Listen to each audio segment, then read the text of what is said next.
12월 26일 월요일 가장 유명한 명언. 디지털 시대가 찾아오면서 성경책 대신 스마트폰의 어플로 말씀을 읽는 사람들이 점점 많아지고 있습니다. 그러면서 앱을 쓰는 사람들이 성경을 읽는 빈도와 가장 자주 읽는 말씀도 조사할 수 있게 됐는데, 다음은 어느 해 성도들이 어플로 가장 많이 읽은 성경 구절 3개입니다. 너희는 이 세대를 본받지 말고 오직 마음을 새롭게 함으로 변화를 받아 하나님의 선하시고 기뻐하시고 온전하신 뜻이 무엇인지 분별하도록 하라. 로마서 12장 2절. 아무것도 염려하지 말고 다만 모든 일에 기도와 간구로 너희 구할 것을 감사함으로 하나님께 아뢰라. 빌립보서 4장 6절. 여호와의 말씀이니라. 너희를 향한 나의 생각을 내가 아나니 평안이요 재앙이 아니니라. 너희에게 미래와 희망을 주는 것이니라. 예레미야 29장 11절. 단 하나의 명언으로 인생이 바뀐 사람들이 많이 있습니다. 그러나 진리의 성경은 인생의 모든 문제를 해결할 영원한 힘이 있습니다. 예수님을 영접하게 하고 고비마다 힘이 됐던 내게 주신 하나님의 말씀은 무엇입니까? 내 마음을 변화시키고 힘들 때마다 힘이 됐던 말씀은 지금도 변함없이 동일한 위로와 능력을 가진 하나님의 말씀입니다. 오늘의 말씀. 내 영혼이 진토에 붙어 싸우니 주의 말씀대로 나를 살아나게 하소서. 시편 119편 25절. 오늘의 찬송. 202장 하나님 아버지 주신 책은. 오늘의 만나. 무엇보다도 주님의 말씀으로 힘과 기쁨을 얻게 하소서. 내 인생의 힘이 된 말씀들을 틈틈이 암송합시다.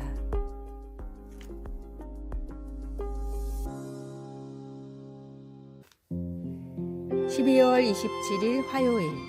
삶의 불꽃. 새해 전야에 세계의 여러 도시와 마을에서 고출력 폭죽을 터뜨릴 때 일부러 소리가 크게 나게 만든다고 합니다. 제조업자들은 원래 화려한 불꽃놀이는 말 그대로 공중을 가르기 위한 것이라고 말합니다. 연발 폭죽은 특히 지상 가까이서 폭발했을 때 가장 큰 소리를 낸다고 합니다. 우리의 걱정거리도 생각과 마음과 가정에서 폭발할 수 있습니다. 가족 간의 갈등, 관계의 문제, 직장에서의 어려움, 재정 문제, 심지어 교회의 분열과 같은 삶의 불꽃들은 우리의 감정 세계를 뒤흔드는 폭죽처럼 느껴질 수 있습니다. 그러나 우리는 이런 소동 속에서 우리를 건져주시는 분을 압니다.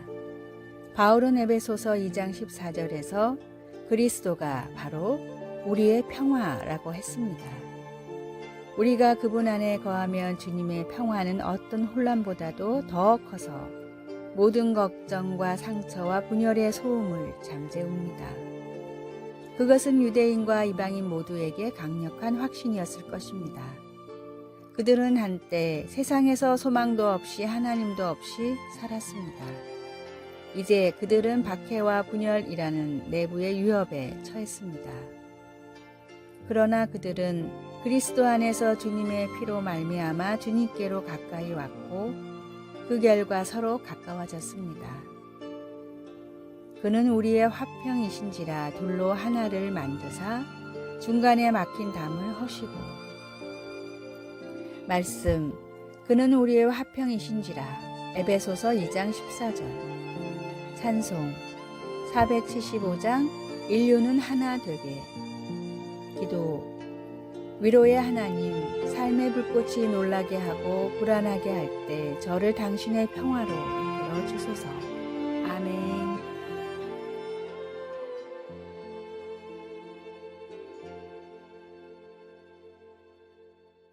(12월 28일) 수요일. 염려로부터 탈출하는 법.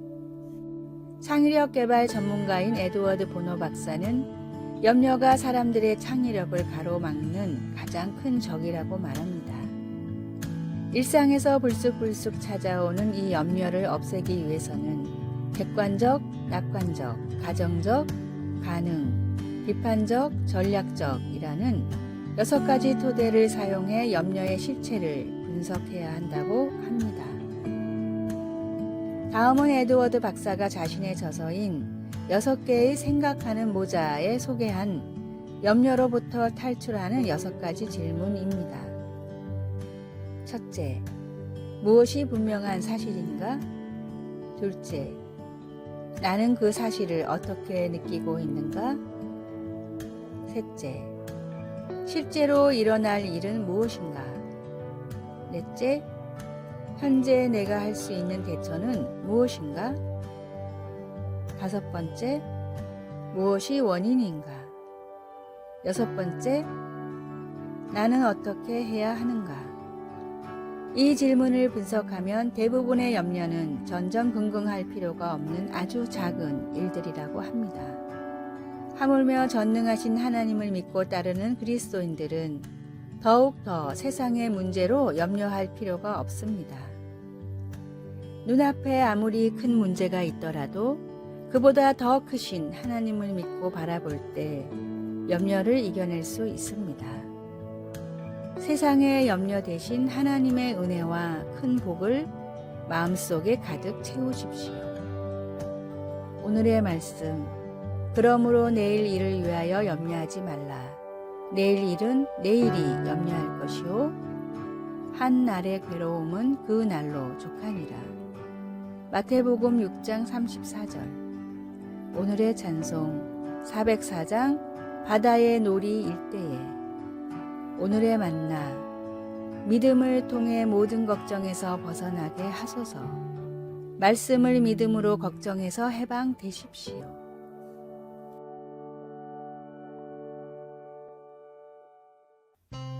12월 29일 목요일, 홍수가 날 때. 미국에는 로키 산맥과 폭설로 유명한 서부의 콜로라도주가 있습니다. 그러나 콜로라도주의 최악의 자연재해는 눈 때문이 아니라 비 때문이었습니다.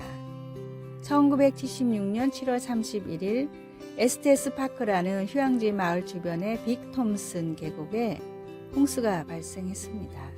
마침내 물이 다 빠져나가자 많은 가축과 함께 144명의 인명피해가 있었습니다. 그 재난에 바로 이어 그 지역에서 중요한 연구들, 특히 도로와 고속도로의 기초에 관한 중요한 연구들이 수행되었습니다. 그 폭우를 견뎌낸 도로벽들이 있었는데 그것들은 콘크리트로 그 속을 채운 것들이었습니다. 다시 말해 그 도로벽들은 확실하고 견고한 기반을 가지고 있었던 것입니다. 우리의 삶에서 문제는 홍수가 날 것인지 아닌지가 아니라 홍수가 언제 날 것인가 하는 것입니다. 가끔은 예보가 있기도 하지만 대부분은 예보가 없습니다. 예수님은 그때를 위해 주님의 말씀을 들을 뿐 아니라 복음대로 살아감으로써 견고한 기반을 만들라고 강조하십니다. 그렇게 하는 것은 우리 삶을 콘크리트로 다지는 것과 같습니다.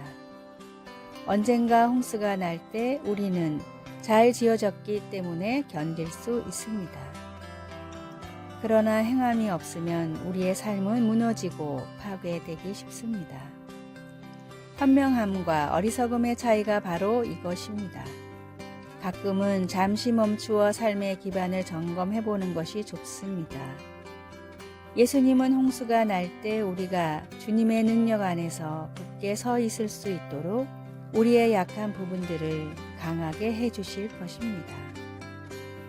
말씀, 듣고 행하지 아니하는 자는 주추 없이 흙 위에 집 지은 사람과 같으니 탕류가 부딪힘에 집이 곧 무너져 파괴됨이 심하니라. 누가복음 6장 49절. 찬송 204장 주의 말씀 듣고서. 기도, 관심이 필요한 약한 제 기반을 볼 수 있게 해주소서. 홍수가 올 때 함께 하신다는 주님의 약속에 감사드립니다. 아멘.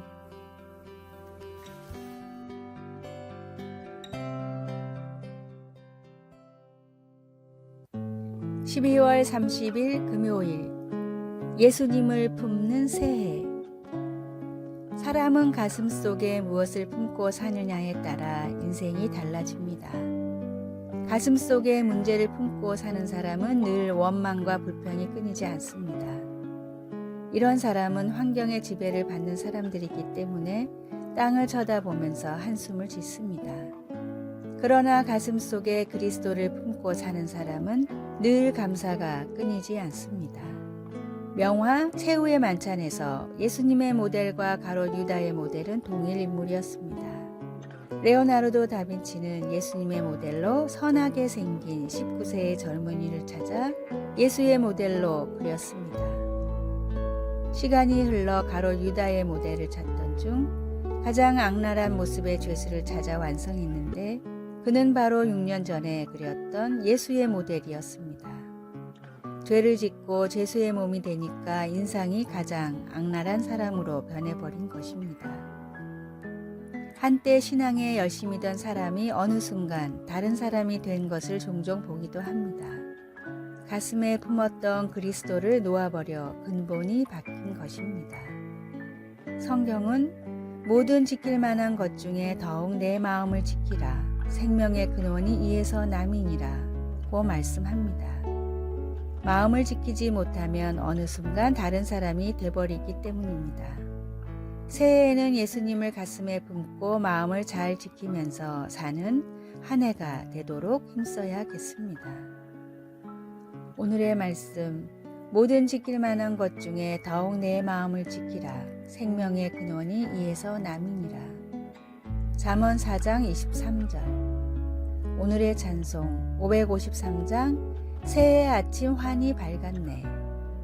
오늘의 만나, 주님을 믿음으로 얻는 영생보다 중요한 일이 없음을 알게 하소서. 가장 귀한 생명을 지키고 살리는 지혜로운 사람이 됩시다.